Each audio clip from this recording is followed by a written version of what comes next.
Welcome then to the Highland League Weekly Season 24-25 preview for the second time. Hopefully you can hear us this time. No idea what went wrong the first time. That's not my job.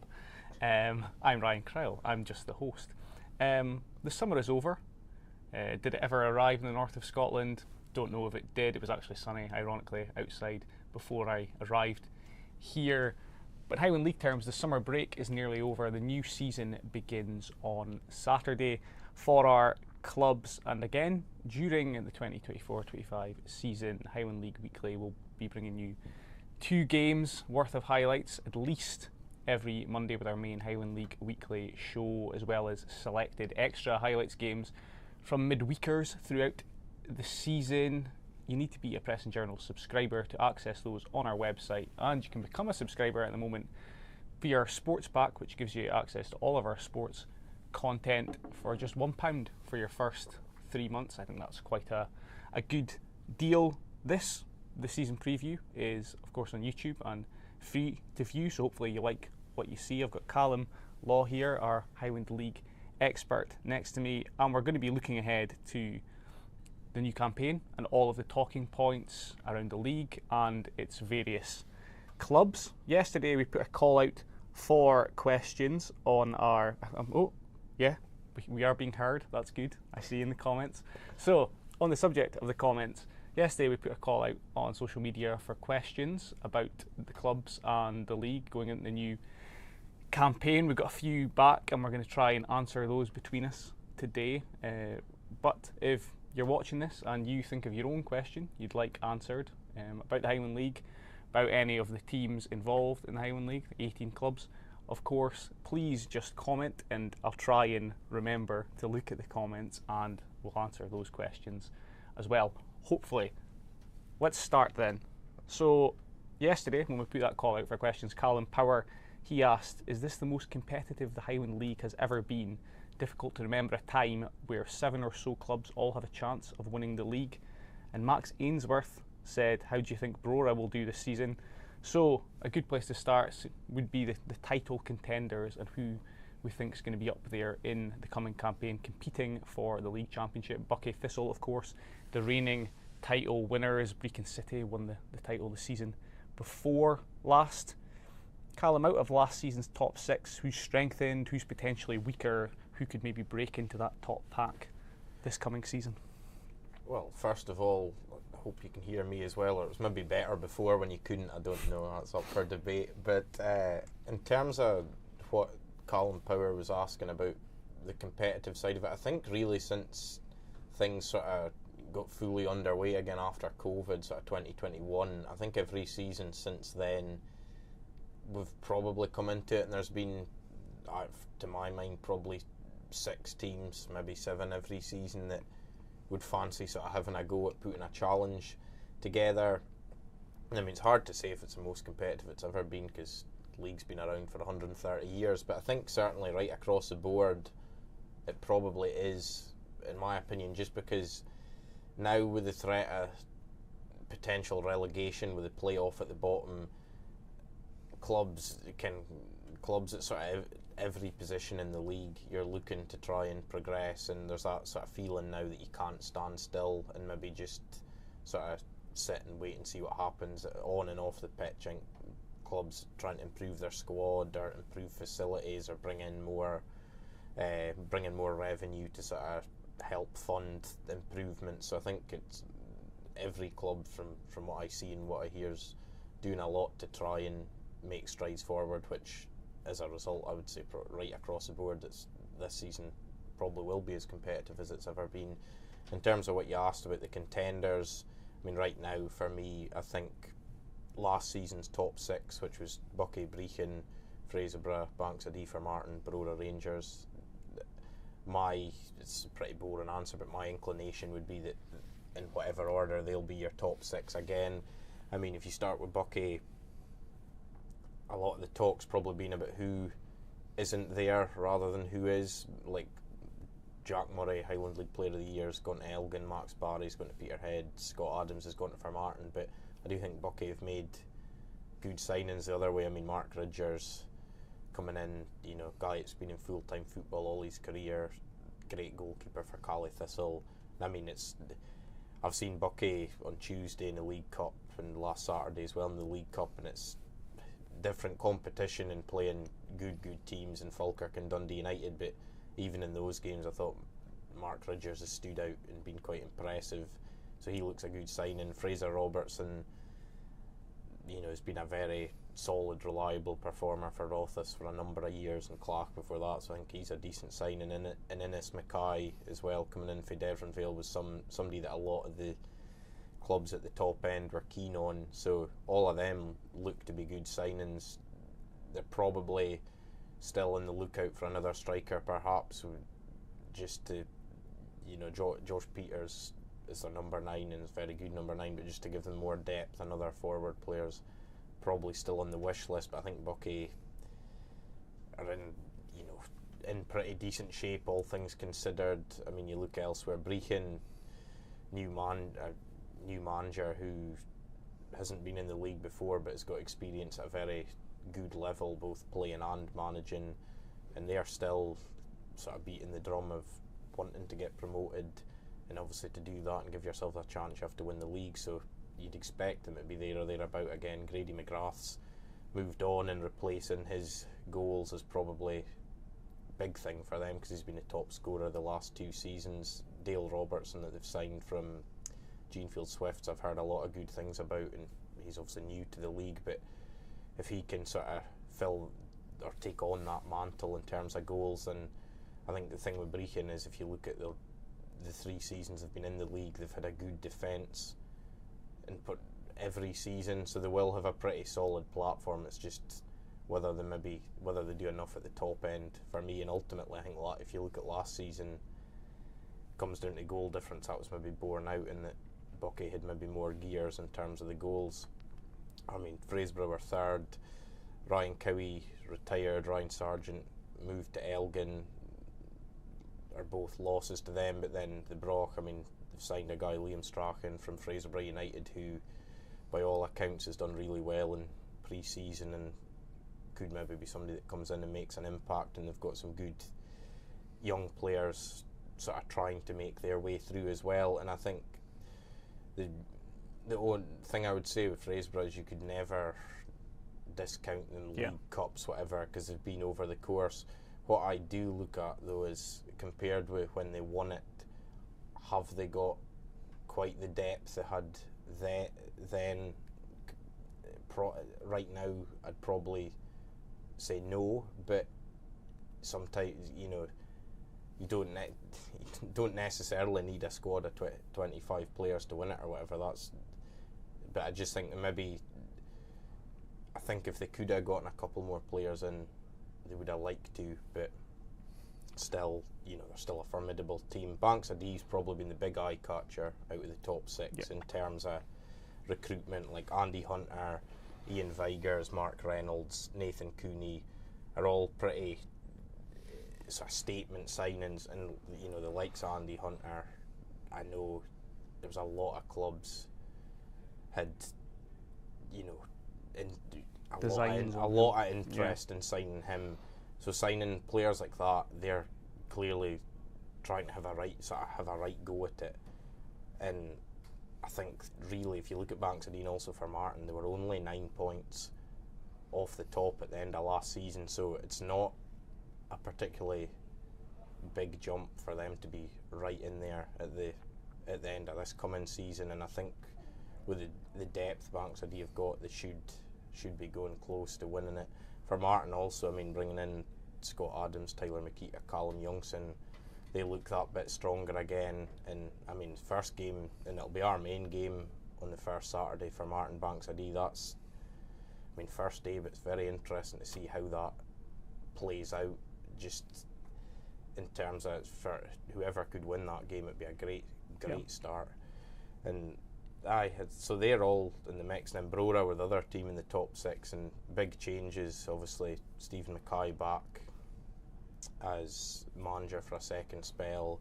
You look at sort of the team that had it: Brora, Joe Mallon, Ali McDonald, Dale Gillespie, Martin McLean, Paul Brindle, they're all away, but then they've brought in good quality the other way with Michael Finnis, Cammy Mackay in goal, Shane Sutherland, Craig McKenzie, and then they've got Ryan McRitchie coming in as well on a pre-contract from Forest when his deal at Forest is up. So they've got good quality. Brora, again, with the thing I go back to about depth right now, and we had somebody asking how Brora would get on, how we thought Brora would get on this season. Brora could be there and could go all the way and win it, because you look at the players they've got, their quality is probably a match for anyone, I would say. But I think Stephen Mackay is still looking for a couple more to beef up the squad, whether that's loans or whatever. We'll wait and see. But I think if Brora, just to give them that extra sort of bit of security, would like a couple more. But can all of these teams, I think it's very hard to call. But certainly in terms of the recruitment, I think Banks of Dee are the team out of that 6 that have probably done the most eye-catching recruitment. Must have been a good answer, that, because it was obviously a long answer, but the viewers jumped by about 20 during that monologue. Stephen Shand, related, you've kind of mentioned a lot of these players already. He's a friend of the show, Stephen, of course, Shandy. He is asked which signing, and it looks like he's gone for guys with experience at higher levels, which signing will have the biggest impact this season? Will it be Mark Ridgers at Buckie Thistle, who you've talked about, Mark Reynolds at Banks of Dee, who you've talked about, or Brad Mackay, who I don't think you mentioned, did you? I didn't, but he's another City. Eye-catching signing. I think out of those 3, I would probably say Ridgers or Reynolds, on the basis that Brad Mackay is clearly a very good defender. You know, you look at the teams he's played for, been full-time for a long time, and now he's coming into Breedon in the Highland League. But as I said, Breedon have had the best defence in the league for the last 2 seasons. So while he adds to that, I feel like Mark Reynolds, if you look at Banks of Dee last season, really, in terms of the league, it was draws that cost him, because he didn't lose many games, but there was a lot of draws, and you feel maybe somebody with his experience in their back 4 maybe turns 3 or 4 of those draws into wins potentially. So I'd say Mark Reynolds, or again potentially Mark Ridgers, just in terms of, you know, top class goalkeeper can maybe probably win you 9-10 points a season potentially in tight games. So I'd potentially be inclined towards Reynolds out of those 3 that Shandy offered me. Ryan Monroe on the YouTube, this is all very dynamic, asking questions from all sorts of places. Ryan Monroe has said there were talks that Buckie were in, or I presume he means rumours, Buckie were in for Shane Sutherland, formerly of Callum Thistle, been out with an injury for a long time, back to fitness now, we believe. Shane, obviously a striker of much repute with likes of Elgin City for several spells, Thistle, Peterhead. Has there been any talk about where Shane Sutherland could potentially be going? And could it be the Highland League? Shane Sutherland signed for Brora. Mentioned him. Did you? You must have switched Sorry, off. I did. Speaking I must have Brora. switched off. Yeah. Good. Sorry, Ryan, you've confused me there. You've confused another Ryan. Okay. We talked about the teams that could potentially break into the pack. In terms of them, yeah. What, we're talking Nairn? Are we talking Huntly? Inverurie locals? Right now, for me, I look at where they were last season and then the signings they've made. I feel like Nairn are in a strong position to put in that challenge. I mean, Nairn, they're probably a team, when Stephen Mackay was there, even go back to when Ronnie Sharp was there, that was spoken about that Nairn could maybe take that step and maybe force their way in to the top 6. Hasn't happened yet, but I look at Matthew Wright and Ben Barron as new signings, and to me they're both 20 goal a season strikers at this level. Andrew Gregg's back after a year out with injury, and you know, everyone that's watched Highland League Fitba knows about his quality, and even some of their other signings like Ali Morrison, young defender they've got on loan from Ross County, from what I'm told is highly thought of, and I saw him a couple of times on loan at Brora second half of last season. I thought he looked good. Alan Pollock in the middle of the park, experienced player. So I think personally, I think I look at the options Nairn have got and they impress me. Locos, pardon me, you know, last season was a strange one for them in a lot of ways, but there's no question in the second half of the season they improved and they ended up winning the Evening Express Aberdeenshire Cup, which was a great success for them. Now that Dean Donaldson's had a pre-season with them, I would expect them to step on a bit again and improve again. Whether they can make that jump into the top six remains to be seen. The one element maybe I doubt with them would be goal scorers, a touch, and they've got Aidan Wilson and Ryan Park as sort of striking options, and they're two players I like. I think Aidan Wilson showed at Rothes he could be a 20 goal a season player. Didn't have the best of seasons last season with injury and one thing and another, so there's maybe a bit of emphasis on him. Ryan Parks was did quite well at Devon Vale, decent young player, so I think there's scope there, but it's maybe just like if I was speaking about locals and Nairn's two strikers maybe have that wee edge, but we'll see how it plays out. Huntly were 7th, very good season for them last season. Losing Andy Hunter and Robbie Foster, that's 39 goals out their team. I mean, I look at their signings like Adam Morris, Sam Roberts and Jamie Mickey, good signings, but it's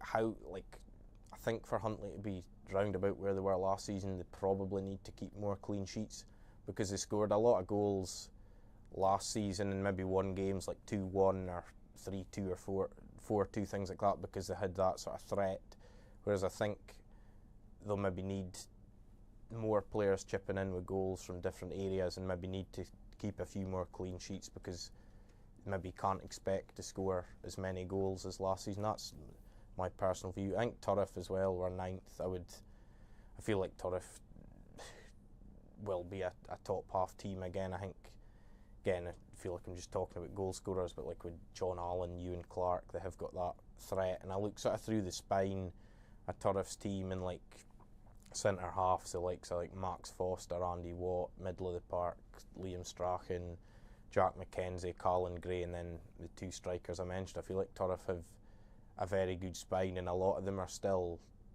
early to mid 20s as well, so they could still improve. So I like the look of them. When you look further down, I mean, Wick last season was like a season of two halves really. Gary Manson took in something like 10 new players last summer, and other than Ross Gunn and Mark McGregor coming back, none of them had really played at the level before. And I think the first half of last season they only got 13 points, then they got 23 second half of the season, and went on a really good run of form, particularly at home. There was only 4 teams went up to Harmsworth and won last year in the league. So I feel like Wick, with a settled squad, they've lost Jack Halliday this summer, but maybe recruited a couple of decent young players from what I hear. Colin Jessamine, George Ewing, players like that are being well spoken about. I feel like with a settled squad, they're maybe a team that people maybe wouldn't necessarily look up. I feel like they could go well and go into the top half. And I was going to say, Clark's recruitment has been eye-catching as well. I mean, a lot of experience and obvious quality, like Joe Mallon, Josh Meekins, Gavin Morrison coming back to North Football, Scott Davidson, Alan McPhee, and then Jack Mackay and Jack Davidson were two players that did very well at Strathspey, where Strathspey were at that time. So I think Clark are the one maybe a lot of people are looking at in terms of sort of bolting up quite a bit, and I'll be interested to see how they get on. But certainly it looks like Conor Gethins has had a good summer.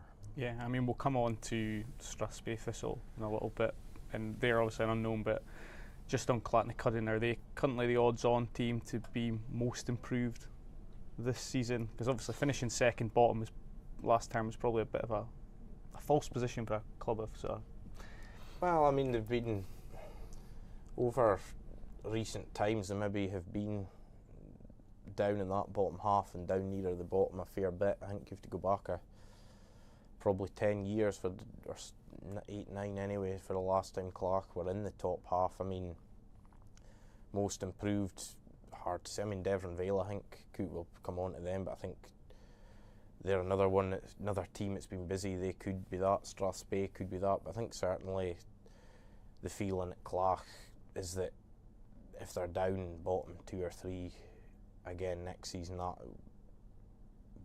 that wouldn't really be good enough, and based on what they've got. I mean, the other thing which I forgot to mention, but James Anderson missed almost all of last season. He's on the way back and isn't too far away. He's been back training and things, and people should remember the sort of breakout season he had a couple of years ago, 20 plus goals. So getting him back, that's almost like a new signing as well. So certainly you would be looking and thinking Clach can improve significantly. Okay, let's do another question. So David Starrett, because this relates to the top of the table, but David Starrett asked us 2 questions on social media relating to last season's title race and how it ended. So the first one was it fair that Buckie Thistle were allowed to massively increase their, that's a direct quote, massively increase their goal difference by playing 2 matches against a very depleted Strathspey Thistle in the last week of last season, and thereby win the title with a goal difference only 2 better than Brechin City? Do you want to tackle that one first of all, Callum? I mean, every team has to play. Well, every team. What I find, I mean, this all goes back to what happened with playoffs and the way the league happened, but the way it ended up with the league, like, fixtures had to be fitted in, games were postponed. Buckie had Strathspey to play twice. They played him Monday, Wednesday. So what I would say about the depleted thing and that is that the league secretaries look out that a month in advance or whatever, when he's potentially penciling in fixtures, or a fortnight in advance, that he needs to go, to Strathspey, will you be depleted? And I mean, Strathspey probably wouldn't know themselves. I think it was like, I just find that, like, you've got to play everyone at some point. Fraserburgh played them Saturday to Saturday, Ken. It's just the way it worked out. They had a big enough job cramming the league fixtures in, and I think you can't look and say, oh well, that was an advantage or this was an advantage. It's just the way it worked out, and every team played everyone else you know what I mean? Every contender played every other team twice, had their chances, and it came down to goal difference. So be it. I mean, it's like, if you want to look at it another way, and I assume from the question that David's maybe a Brechin fan. I mean, Brechin played quite a long time in the last game of the season against 10 men and couldn't I know they were playing Brora, it's not an easy game, but they played against 10 men and couldn't score the goals that they needed. So I don't think there's really any unfairness there. The games had to be played. Buckie obviously as well had a lot of difficulties in terms of their pitch last season and getting games played at home. David's second question relates to the playoffs and what happened. If the league champions do not wish for promotion to League 2, I presume he means, or if they're not qualified for promotion, I presume he means licensing, SFA licensing, bronze licensing as it is, shouldn't the second team go forward into the playoffs? We were discussing this before we started, Callum. I think it would have been wrong at the end of last season to say Buckie aren't taking part, Brechin have their bronze licence, so as a second place team they can go in. I think you need to lay stuff like that out for me at the start of the season, because then everyone knows. I would agree. Like, I think I can understand the logic of that, and I think in terms of the pyramid playoffs, and probably for the benefit of the league, it would have been preferable for the Highland League to have a representative in the playoffs. But I don't think, with the way it panned out last season, you couldn't turn around on like the Thursday before the first leg was meant to be played and say, well, Buckie have been deemed that they're not eligible, so now we're going to put forward Brechin or put forward anyone else that will meet the criteria. I think I understand, like as I said, I understand the logic of that. I could see that, but as you said, I think that's something that you need to get round the table with the SPFL, the SFA, and that be set out in stone and be public knowledge at the start of the season, that if the champion club isn't in a position to be promoted or whatever, then the next club that is would go forward. And I mean, people can argue the merits of that, but I can see the logic, but personally I don't think it'll ever happen, is the last word I would say about it. Okay, well, let's go down to the other end of the table. I don't think I've missed any pertinent questions at this point. Strathspey Thistle, bottom last season, 10 points, 3 wins. The Strathspey, with all the change that's been going on there this summer, and there has been a lot of change from the outside looking in, do they get off the bottom this term? Well, that's their task. I mean, you speak about a lot of change. I think just about everything at that club's changed. I mean, they've certainly off the pitch, they've got new people involved in the running of the club, and I think there's more community backing perhaps there for the club, and the new guys I think are trying to bring in more sort of revenue and different things. And I know, pardon me, Fraser Tulloch and Josh Horton, they've come on board as like director of football and sporting director respectively, and they've sort of led, well, they've signed 19 new players, so they've sort of really overhauled things. Some of them, like Dylan Lawrence, guy that's been round about the Highland League in loan spells and been at Elgin, looks like if he can sort of find some consistency, he could be a really good signing for Strathspey. And a lot of them maybe guys that haven't really played at the level before, but so I'm interested to see how they get on in terms of stepping up. And I think the good thing about the recruitment as well, a lot of the players have tried to sign are locals, and I think there's been that sense with Strathspey at times maybe where there's been good players from their sort of area in the North Calley League or playing Shinty or whatever who could have done a job for them, but for whatever reason they haven't been at Strathspey. So I think they've tried to get those guys on board, and hopefully maybe that helps as well in terms of sort of the community backing and things. They've got two very experienced heads in the dugout as co-managers, and Bobby Beckwith and Ronnie Sharp. And I mean, the thing is, it's just a question of can they gel and can they mould things and get Strathspey off the bottom. I think certainly at this stage, with what they've done, they will be more competitive, definitely. And I think they were 13 points adrift, but at the end of last season, I think at the bottom it will be a lot tighter this season with how everyone's looking. And going back to the thing about them being depleted at the end of last season, there's a conscious effort now with the signings they've made to ensure that that doesn't happen again. They don't want to be in that position where it's a struggle to put a team on the park and maybe can end up on the end of big score lines. So I think it's certainly looking up for Strathspey right now, just because they've probably been the team that's been there most frequently the last couple of years. My inclination would say they'll be bottom again, but I could be totally wrong, and I think there'll be a lot of those players I'm sure will have a point to prove in terms of Highland League football, and I hope for Strathspey's sake they're able to do it. Okay, Scott McKenzie, he's clearly a Keith fan because he comments saying, I think I do know Scott. Keith are favourites, then Keith are the favourites, and then he just commented Keith.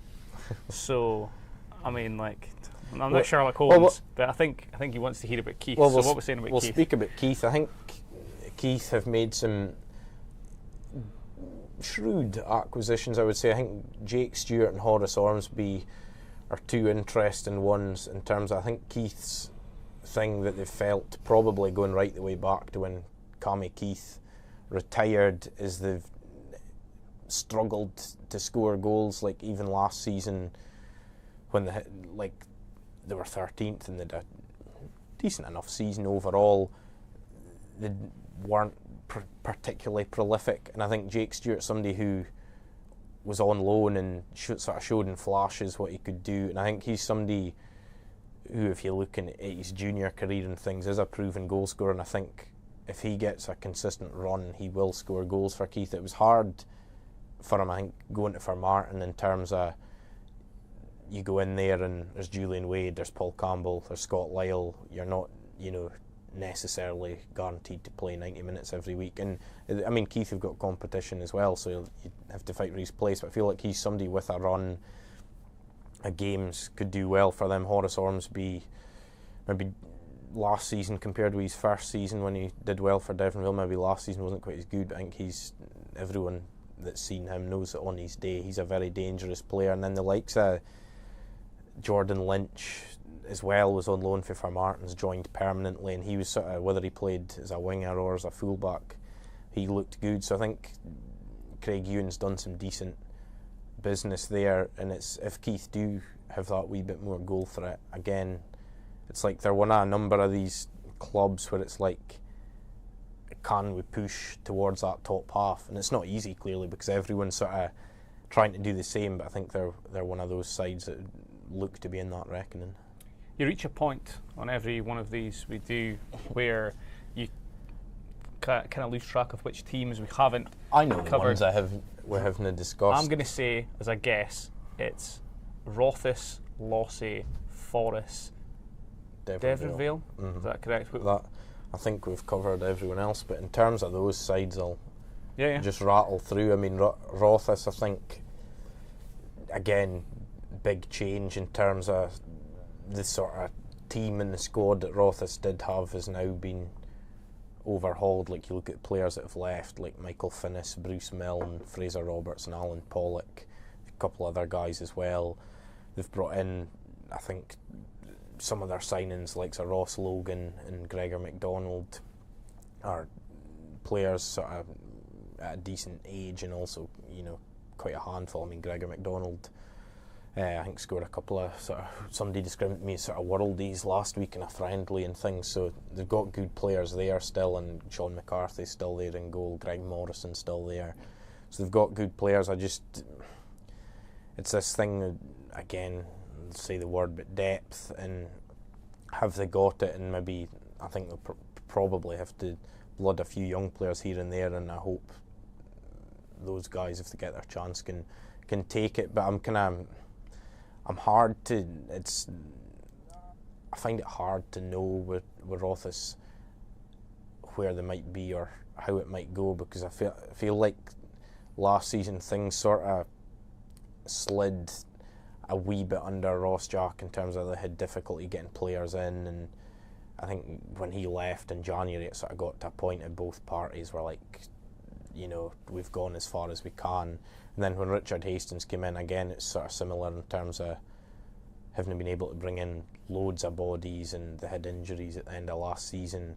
So I think key players remaining fit's probably important for them, but quite hard to gauge. In terms of Lossey, I mean, it seems to be quite a lot of excitement around Lossey. I mean, new manager Eddie Willeke Black, who, if you look at his CV, the likes of Glasgow City Women and things like that, has an excellent record in Champions League quarter-finals and these sort of things. And I think most places he's worked, Airdrie and other places he's been, he's done quite well everywhere he's gone, and he's got that track record. A guy that played in the Highland League 30 odd year ago for Devon Vale. I think everyone's quite fascinated to see how he gets on, and he's, from speaking to him, he's got a sort of clear way he wants to play, and I think pre-season's been spent very much drilling down on that. And he said yesterday the players had called it Willeke ball, which, you know, that's quite a good nickname, I would say. And I mean, I look at some of their signings, like Brodie Christie from Isle of Vale, scored 49 goals in 2 seasons for Isle of Vale. It's a player that knows where the goal is. Can he come in and do it at Highland League level? Because again, like I said about some other clubs, Lossey are probably a team in recent seasons. It's been lots of players chipping in with maybe 4 or 5. There hasn't been somebody you could maybe hang your hat on to get 15, 20. But it's not, which isn't easy to do, obviously. So I look at Lossey and I'm quite intrigued. Can they make sort of big strides, or will it, you know, they've been round about the sort of 14th spot the last few seasons. Will they just be round there again, or can they go and sort of have a jump up a bit? Forres, I mean, again, speaking about a lot of changes, but Forres, another club that very much applies to, like, 8 new faces. I think certainly the one thing with Forest, with how they are just now, is they will carry a threat going forward. Like Kyle McLeod's in on loan, proven striker at the level. Matthew Jameson from Elgin's been signed, who impressed when he was at Devon Vale on loan a couple of seasons ago. Quite a few clubs seem to be keen on him, so for Forest to get him is probably a good deal. And then you've got like Sean Morrison, Callum Frame still there. Josh Taylor, Forest have signed for, come out of Ross County. Aidan Cruikshank come out of Elgin, and I mean they're young players, so you probably will get inconsistency and they'll maybe need time, but there's certainly some decent talent there as well within Forest's sort of forward line. Right now, especially probably more so when Ryan McRitchie moves on to Brora, centre half's maybe an issue that Stephen McDonald's trying to address. I mean, Lee Fraser, who's obviously been there for so long, and latterly has been playing as centre half. I feel like in that area he's a big loss to them. I mean, there's still things probably develop in the loan market and things like that, and you know, these managers they never stop in terms of where they can add. But I feel like Forest, I don't think people necessarily be expecting you know miracles, but I think there is a scope there for them to have a good season with the threat they could carry in the forward areas, and I'm sure Stephen McDonald's working hard on getting another centre half probably to give him some more options in that area. And then Devon Vale can last but by no means least. I mean, they've another team that's done a lot of business. Gary Wood, new manager, coming into, obviously had a very good playing career. They've signed, you know, the likes of, I thought Dem Eunice from Inverurie Locos, somebody like that's a good signing for them. He was good at Keith and just sort of lost his way at Inverurie a wee bit, but the likes of he looks like a good signing because he's proven. A lot of the Vale's signings are guys maybe stepping up or coming into the league, and it's that thing of how will they maybe get on, how will they gel. But I think they're certainly encouraging signs, and Vale are another one sort of got on their boards, had a bit of a refresh, and I know a couple of the new guys on the board are sort of keen to try and move things forward and have a go at it. And like the likes of a couple of other signings have made, like 2 strikers, Adam Reid and Ben Hermiston. Adam Reid, I think he got 36 goals for East End in the juniors last season, so again it's a bit like what I was saying with Brodie Christie, player that if he gets chances knows where the goal is. And then Ben Hermiston, 18, but he looks a fair specimen already, big lad, and he's been playing in Montrose's first team in the League Cup. So for Vale to sign a player like that, maybe for some people unexpected a wee bit for Vale to get a player like that. So I feel like the two of them have the potential to have a good partnership for them. And again, it's like a lot of like every club in the bottom half, Vale looking to try and take a step forward. And the biggest thing with all of them really is just that consistency, because there's one of the folk I speak to regularly in the league always says the thing with the teams in the bottom half is they can beat anyone on their day, but they don't have their day often enough. So that's the thing for all of them, Devon Vale included, I would say. I suppose one of their secret weapons might be the fact that they can, well, Gary himself. I think Gary's still happy enough to pull on the boots as and when. Right. Let's move on to just general, finally, Highland League questions. We've had a few of that sort of category. First and foremost, who's the best Highland League player of the decade so far? That was a question from Marcel. Sort of questions I absolutely love. I've been having a think because this did come in yesterday. It's hard because I've spent a lot of time in this preview speaking about strikers, and I think it's natural you speak about forward players. For me, I'll tell you what, I'll pick. Out of this from 2020 to now, I'd pick a sort of five-a-side team because that gives you a few positions. Because I think sometimes you maybe look at what folk have won or who's maybe had one standout season, but I do think there are players who, if you look across the league, are probably 7, 8s out of 10s every week and don't get the recognition they deserve necessarily. You maybe be going, well, you haven't named any of them in your five-a-side, but if I was picking, I'll pick the five-a-side. Joe Mallon in goal, Jack Murray, who we won't see any longer in the Highland League, unfortunately. Jack Murray, Paul Young, Andrew McCaskill and Scott Barber would be my selection. Jordan McRae, unlucky to miss out. Regular viewers hearing Scott Barber are probably thinking, nay dude, they've picked Scott Barber, friend of the show. But because of his goals and because of the impact he's made in the Highland League in recent times.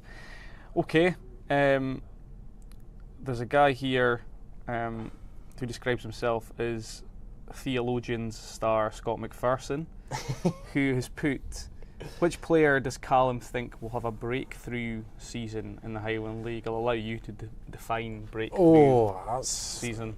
Breakthrough season. I'm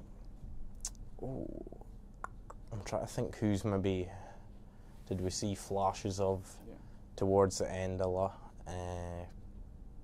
last season that could maybe have that. That's put me on the spot. It's got to be a young player, doesn't it, I suppose?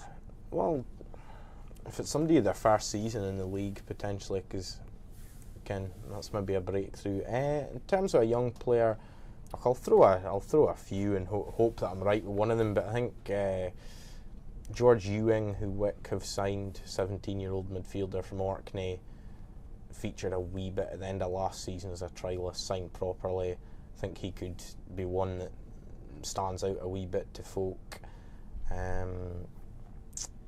There's a player at Clach, Jamie Young. How much game time he gets this season, we'll maybe wait and see, but I've heard decent things about him as well in terms of a young centre half. Devon Vale, maybe Ben Hermiston or an Adam Reid I would throw in there. I think whether you could maybe class him as a breakthrough, but Jack Mitchell is someone I rate very highly at Devon Vale. It's alright. I'm trying to think who else has maybe got players that Joshua Hawkins. So I was going to say you just love calling him the Hawk, do you? So it just came to my head there. I do. A couple I've heard about Fraserburgh. Flynn Mackay, who's Scotland Schoolboy International, and Jake Garden have both done well in pre-season from what I'm told. So maybe one of them coming in. Brodie Alberts at Fermartin, as brother of Fergus, he's at Dice now, but been at Huntly Locos Turriff. Brodie Alberts has been one I've heard plenty about. Even Banks of D, Kyle Wood or Jason Selby, perhaps, sort of young defenders that have had a wee bit of involvement sort of towards the end of last season. They could maybe come in. I've thrown loads of names out there, but for what I'll pick one to answer Scott's question. I'll go for the first player I mentioned, George Ewing, Wick. Okay. Right, final question then. I think we've done this last year where we didn't sort of nail our colours to the mast in terms of controversially picking a title winner, but I think we did name a potential who we thought was going to be the top scorer in the league. I think I did pick a title winner. Did you pick a title winner? I did, because I got it right, because I said all right, well, that's the only reason I remember. Let's both then pick a title winner and a top scorer. You can go first with your title winner. I think that Banks of D are going to win the Highland League in the coming season. I think, as discussed earlier, they're the team that you look at and you go, they have definitely strengthened, and they've added, I think Mark Reynolds and the experience they've added there is really important. I think Andy Hunter, in addition to Lachie McLeod, that's a frightening strike force. I would say, in terms of top goal scorer, I'm not going to go for a Banks of D player. I'm going to go for, as mentioned earlier, as messed up earlier, Shane Sutherland at Royal Rangers. My top scorer also, I think, will be a Brora player, because I think if don't have quite the backlog, and with the way things worked out last season, probably being his favourite. I would go for Jordan McRae as top scorer for me. Okay. In terms of title winner, it's going to seem very samey because I'm also coming down on the side of Banks of D at the minute, but I do think I would say Banks of D would be my pick, but I do think for Martin could go quite close. That would be, they maybe haven't been spoken about in the same way, but I do think they've sort of been building over the last couple of seasons. But Banks of D would be my first selection. This is obviously changing your tune, but if for Martin do win the title, then Julian Wade to be Highland League Player of the Year and top goal scorer, because I'm a Julian Wade fan. Well, then I think second time lucky, that is a successful, if we can call it that. Well, Highland that's League up for the viewer to decide, I think. A semi-successful, perhaps, Highland League Weekly 2024-25 season preview show. Hope you've enjoyed it. If you have, as I mentioned earlier, there's plenty more to come in the season ahead from us over on the Press and Journal website. For our subscribers, we'll be doing highlights of 2 Breedon Highland League games and associated competitions sometimes every Monday from the weekend's action, and we'll also be putting up further exclusive highlights of selected midweek matches. Just to give folk a flavour as well, this Saturday for Martin, Banks of D, Forest Mechanics against Rothes. That's the 2 games. Good. And if you've enjoyed, I should say, this preview and you'd like more preview material, there is a supplement in tomorrow's press. I'd have been, I think, extradited for here if I'd forgotten to mention that 16-page supplement, the big kick-off Highland League supplement in tomorrow's P&J. Some of the content will also be appearing on the website, but if you like the actual sort of paper copy with all the sort of profiles and analysis and insights, and I should add full fixture list as well. We did publish that when the fixtures came out, but that'll be republished so you can see the full fixture list as well if you wish. That's all in tomorrow's P&J, so worth picking up, I would say. Yeah, stick it to your wall if that's the sort of person you are. I wouldn't get away with that at home, I don't think.